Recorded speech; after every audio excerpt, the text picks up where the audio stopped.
Welcome to Standard Chartered India Money Insights, a podcast series that brings you topical insights and local perspectives on India's markets from the experts.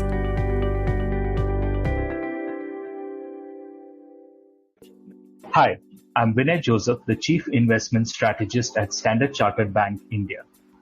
Welcome to another edition of Market Insights from the Experts, bringing you market views and insights on how you should look at your investments. Today, we are joined by an industry veteran who needs no introduction, Mr. Nilesh Shah, Managing Director, Kotak Mahindra AMC. Thank you, Nilesh, for joining. Thank you, Vinay, for inviting me over here. So let's start with the most pressing question on most investors' mind. India is one of the world's best performing major equity markets this year, up about 30%. Does the rally in Indian equities have legs?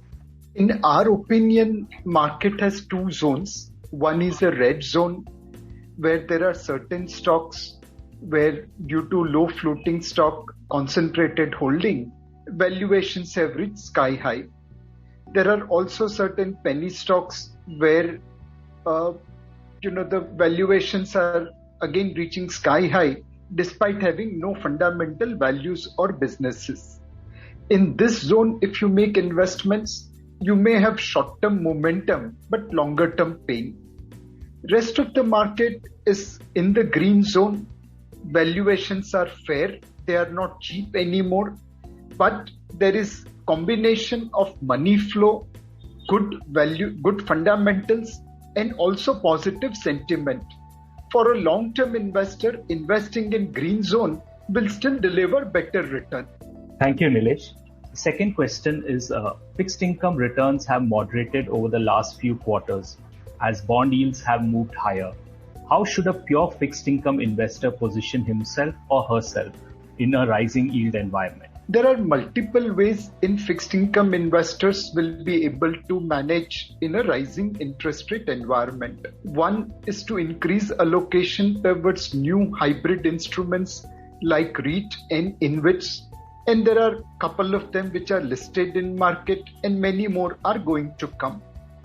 The second thing is to focus on dynamic bond fund where fund manager manages duration to generate return. If your risk profile permits, even credit risk fund can be considered as they generally provide higher yield, albeit at a higher risk.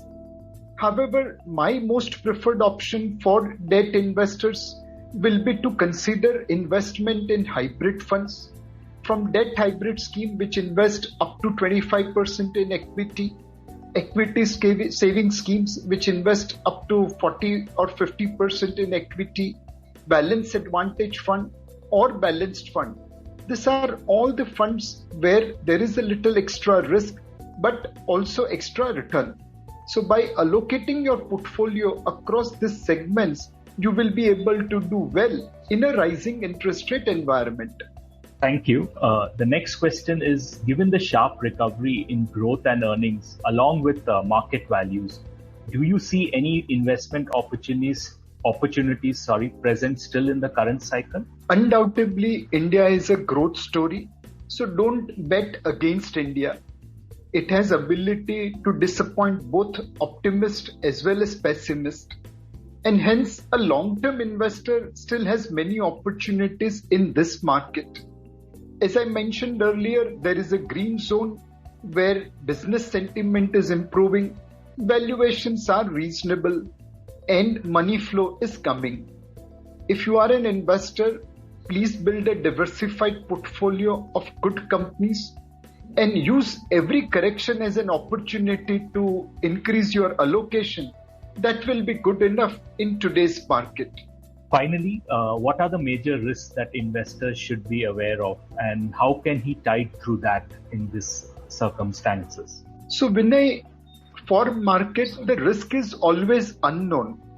For example, today market is pricing in higher inflation and rising oil prices.